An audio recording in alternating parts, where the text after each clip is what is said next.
Hello প্রিয় ছাত্রছাত্রীরা, আশা করব তোমরা সবাই খুব ভালো আছো।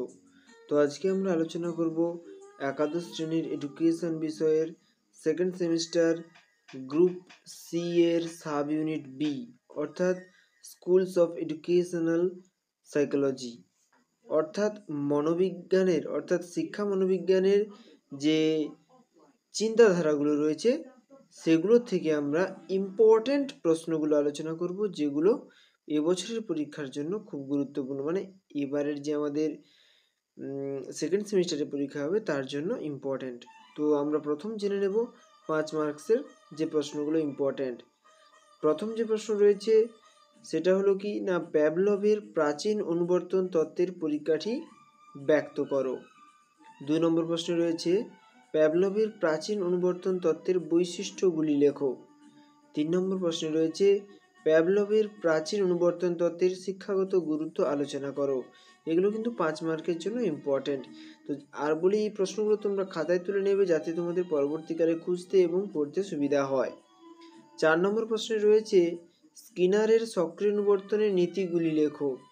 আচ্ছা, আমি এখানে একটা কথা বলি যে এই সমস্ত প্রশ্নগুলো কিন্তু ইম্পর্ট্যান্ট প্রশ্ন, এগুলো কোনো সাজেশান নয়। তোমরা সাজেশানের চেয়ে বরং ইম্পর্ট্যান্ট প্রশ্নগুলো যদি পড়ে যেতে পারো, তাহলে যেখান থেকেই প্রশ্ন আসুক না কেন তোমরা কিন্তু লিখতে পারবে। যাই হোক, এর পরবর্তী প্রশ্নে দেখো কি রয়েছে। 5 নম্বর প্রশ্নে রয়েছে স্কিনারের, এখানে একটু ভুল হয়ে গেছে, প্রিন্টিংটা ভুলে গেছে। স্কিনারের অনুবর্তন তত্ত্বের শিক্ষাগত গুরুত্ব লেখো। 6 নম্বর প্রশ্নে রয়েছে প্রাচীন অনুবর্তন তত্ত্ব ও সক্রিয় অনুবর্তন তত্ত্বের পার্থক্য লেখো। 7 নম্বর প্রশ্নে রয়েছে প্রচেষ্টা ও ভুল তত্ত্বের বৈশিষ্ট্যগুলি লেখো। 8 নম্বর প্রশ্নে রয়েছে প্রচেষ্টা ও ভুল তত্ত্বটির পরীক্ষাটির বর্ণনা দাও। 9 নম্বর প্রশ্নে রয়েছে প্রচেষ্টা ও ভুল তত্ত্বের নীতিগুলি সংক্ষেপে আলোচনা করো। 10 নম্বর প্রশ্নে রয়েছে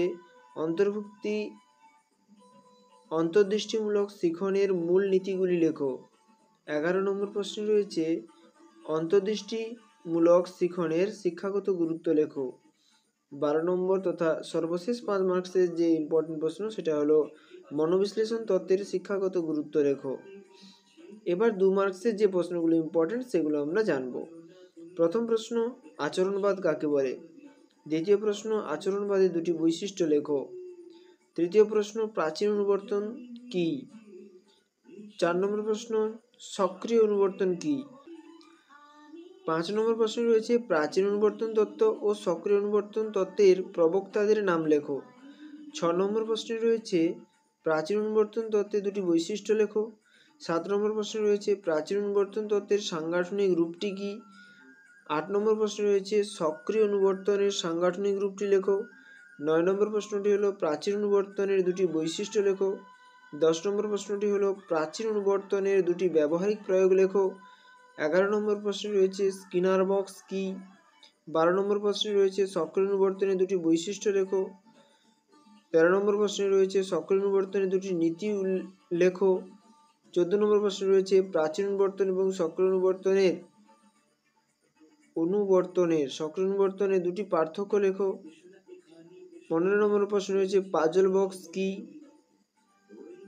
16 নম্বর প্রশ্নে রয়েছে প্রচেষ্টা ভুল তত্ত্বের দুটি বৈশিষ্ট্য লেখো। 17 নম্বর প্রশ্নে রয়েছে ফললাভের নীতি বলতে কি বুঝো? অর্থাৎ ফললাভের নীতি বলতে তোমরা কি বোঝো অ্যাকচুয়ালি। 18 নম্বর প্রশ্নে রয়েছে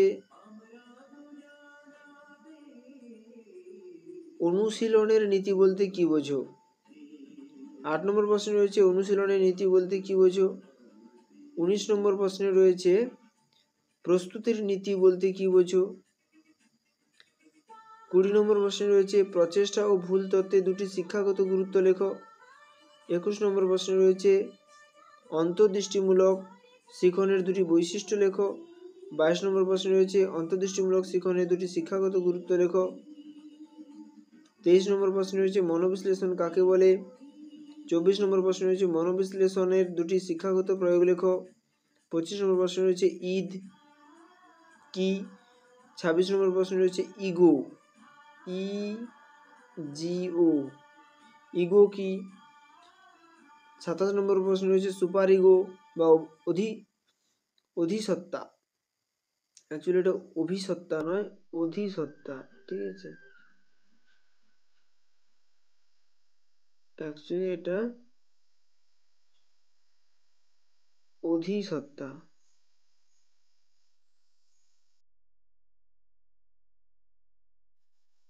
অধিসত্তা, ঠিক আছে। সুপারইগো বা অধিসত্তা কি? 28 নম্বর প্রশ্ন রয়েছে অন্তর্দৃষ্টিমূলক শিখন কাকে বলে। 29 নম্বর প্রশ্ন রয়েছে অপানুবর্তন কি। 30 নম্বর প্রশ্ন রয়েছে অনুবর্তন কাকে বলে। 31 নম্বর প্রশ্ন রয়েছে অন্তর্দৃষ্টিমূলক শিখন তত্ত্বের প্রবক্তা কারা। 32 নম্বর প্রশ্ন রয়েছে অনুবর্তনের দুটি বৈশিষ্ট্য লেখো। 33 নম্বর প্রশ্ন রয়েছে কয়েকজন মনোবিশ্লেষণবিদের নাম লেখো। মনোবিশ্লেষণবাদের জনক কে। 34 নম্বর প্রশ্নে রয়েছে অন্তর্দৃষ্টিমূলক শিখনের স্তরগুলি লেখো। অন্তর্দৃষ্টিমূলক যে শিখন সম্পন্ন হয় তার স্তরগুলির নাম লিখতে হবে। তো আর এক প্রশ্ন নেই, এখানেই শেষ। তো তোমরা এই প্রশ্নগুলো মোটামুটিভাবে বাড়িতে প্র্যাকটিস করো 2 মার্কের এবং 5 মার্কের জন্য। এগুলো প্রত্যেকটাই কিন্তু ইম্পর্টেন্ট প্রশ্ন। তো পরবর্তী ভিডিওতে দেখা হচ্ছে, ততক্ষণ পর্যন্ত তোমরা সুস্থ থেকো, ভালো থেকো, গুড বাই।